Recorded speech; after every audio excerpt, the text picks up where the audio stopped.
खबर की दुनिया। अस्सलाम वालेकुम। इमरान खान की हुकूमत अपनी बेमिसाल नालायकी के बावजूद 3 साल और 5 माह पूरे कर चुकी है।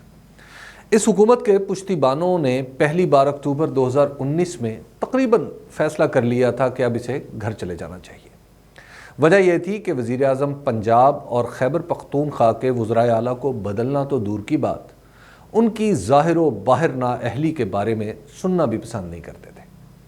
दूसरी तरफ मुल्क के माली मामलात बिगड़ते चले जा रहे थे और तीसरी तरफ अपोजिशन इकट्ठी हो रही थी। इन हालात में जब इत्तेहादी आखिरी सिग्नल का इंतज़ार कर रहे थे तो किसी ने आइंदा इलेक्शन मुहिम के मुमकिना नारों और तकरीरों की तरफ तवज्जो दिलवाई तो हवा के घोड़ों पर सवार इस लश्कर को कुछ ख्याल आया और तब्दीली के बाद एक और तब्दीली के मोर्चों की खुदाई बंद हुई।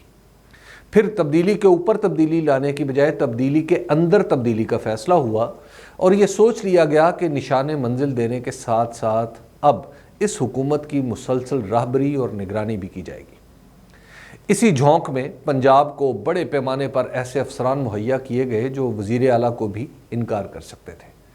ये निज़ाम अभी चला ही था कि कोरोना की मूजी वबा आ गई और तब्दीली के अंदर तब्दीली का मौजू भी कहीं पीछे रह गया।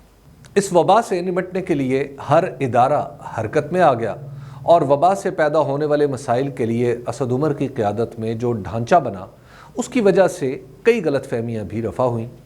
कुछ पुश्तिबानों को नालायकी के साथ जीना आ गया और कुछ हालात भी बदल गए। 1.5 साल मज़ीद खैर खैरियत के साथ गुजर गया। पिछले साल अक्टूबर में होने वाले कुछ वाक़यात के तसलसल में इमरान खान के दोस्त अब उनके मुखालिफिन से भी अपने पुराने रिश्तों में पड़ी उलझनें दूर करने की कोशिश कर रहे हैं। सियासत की बेरहम दुनिया में तजदीद ताल्लुकात की इन ख्वाहिशात का मतलब इसके सिवा कुछ नहीं कि इमरान खान की हुकूमत एक बार फिर निशाने पर है। अदम एतमाद की बातें, असम्बली तोड़ने की तजवीज़ पर गौर व खोज, तहरीक इंसाफ के अंदर से नई क़यादत पैदा होने के इम्कानात वगैरह महज अफवाहें नहीं बल्कि वो शराइत हैं जो लंदन और पाकिस्तान में बैठे कुछ लोग दोबारा बेहतर ताल्लुकात के लिए एक दूसरे के सामने रखते रहे हैं। आप खुद ही सोचिए कि आपका वो दोस्त जो आपकी तरक्की के हर कदम पर आपके साथ रहा हो और अब आपके दुश्मन के साथ मिलकर आपको रास्ते से हटाने में मसरूफ़ हो तो आपके दिल पर क्या गुजरेगी। यही कैफियत इमरान खान पर भी गुजर रही है। इसीलिए वो कह रहे हैं कि इक़्तिदार से निकल कर मैं आपके लिए और भी ख़तरनाक हो जाऊंगा। ज़ाहिर है ये पैगाम हर उस शख्स के लिए है जो जमहूरियत की आड़ में गैर जमहूरी और गैर सियासी अनासिर के साथ मिलकर कोई साजिश करने की कोशिश में मसरूफ़ है। साजिश अगर आश्कार हो जाए तो फिर दम तोड़ जाती है, मगर पाकिस्तान में साजिश अगर खुल जाए तो कौमी मफाद की शक्ल इख्तियार कर लेती है। यानी अब ये कहा जाएगा कि इमरान खान की वजह से मुल्क मुआशी गर्दाब में फंस चुका है, इसलिए इन्हें जाना चाहिए। इसका सीधा सा मतलब है कि ख़तरा अभी टला नहीं। पाकिस्तान में इमरान खान पहले वज़ीर आज़म नहीं जिन्हें अपने ख़िलाफ़ होने वाली महल्लाती साजिशों का सामना करना पड़ा है। हमारी तारीख़ है कि गवर्नर जनरल ग़ुलाम मोहम्मद से लेकर आज तक ये सिलसिला रुका नहीं। हाँ, इतनी बलूगत पिछले कुछ अरसे में आई है कि पार्लियामेंट को मुद्दत पूरी करने देते हैं। पाकिस्तान की तारीख़ में पहली बार यके बाद दीगरे 3 कौमी असम्बलियाँ अपनी मुद्दत पूरी कर चुकी हैं और चौथी अपनी मुद्दत का 2/3 गुजार चुकी है। अलबत्ता वज़ीर आज़म के ओहदे की ख़ता अभी माफ़ नहीं हुई। ये दुरुस्त है कि हमारे वज़राए आज़म की अपनी वाबस्तगी जमहूरियत के साथ वाजबी सी ही होती है, फिर भी दस्तूर के मुताबिक इस सबसे बड़े इंतज़ामी ओहदे का कुछ तक़द्दुस हमें भी सीख लेना चाहिए। बरसों की जिद्दोजहद और करोड़ों लोगों के वोट लेकर आने वाला हर शख्स ही कभी सूली पर लटका दिया जाए, कभी नाअहली की टिकटकी पर कस दिया जाए और कभी बिलावजह ही निकाल दिया जाए तो दुनिया पाकिस्तान के सियासी निज़ाम को कभी अहमियत देने के लिए तैयार नहीं होगी। वज़ीर आज़म पर होने वाले वार अगर अपनी असल में जमहूरी और सियासी हों तो कोई मज़ाक़ा नहीं, लेकिन सियासी मैदान से बाहर जो कुछ भी हो उसे साजिश के सिवा कुछ नहीं कहा जा सकता।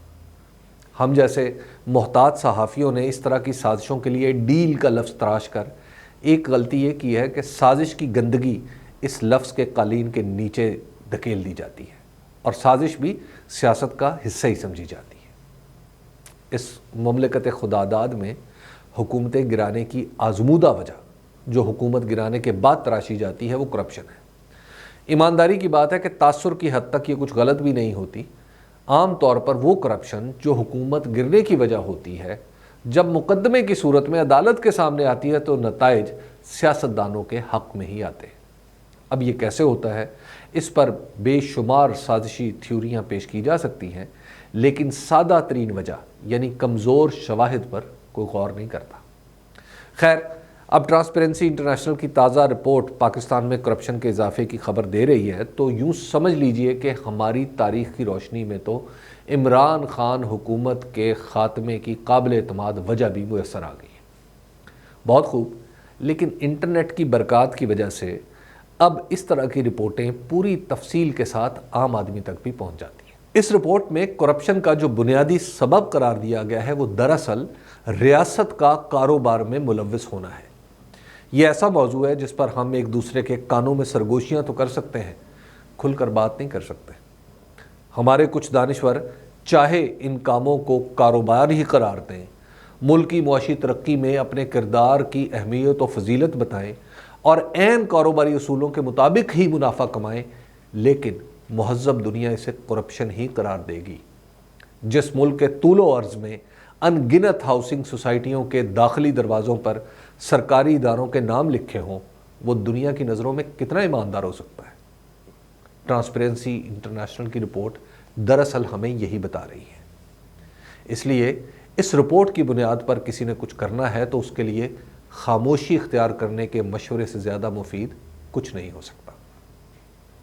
حکومت گرانے کے اس کھیل کے سارے کھلاڑیوں کو یہ علم بھی ہونا چاہیے کہ زمانہ بدل رہا ہے۔ طاقت اب اپنی بھدی شکل بدل کر تقسیم در تقسیم کے مرحلے سے گزر رہی ہے۔ پاکستان میں بہت سو کو پتہ ہے کہ لندن سے آنے والوں میں کون مسافر ہے اور کون قاصد۔ لوگ یہ بھی جانتے ہیں کہ بلاول بھٹو زرداری جب اسمبلیوں سے استعفے نہ دینے اور عدم اعتماد کی بات کرتے ہیں تو اس کا مطلب کیا ہے۔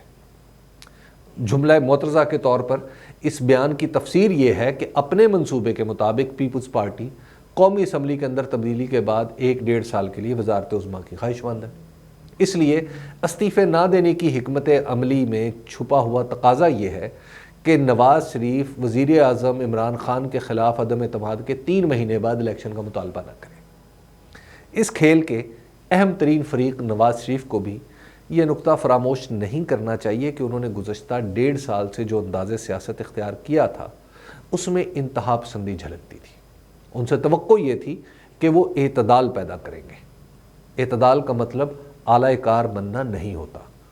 نواز شریف سے بہتر کون جانتا ہے کہ اعلی کار کو کبھی عزت نہیں ملتی۔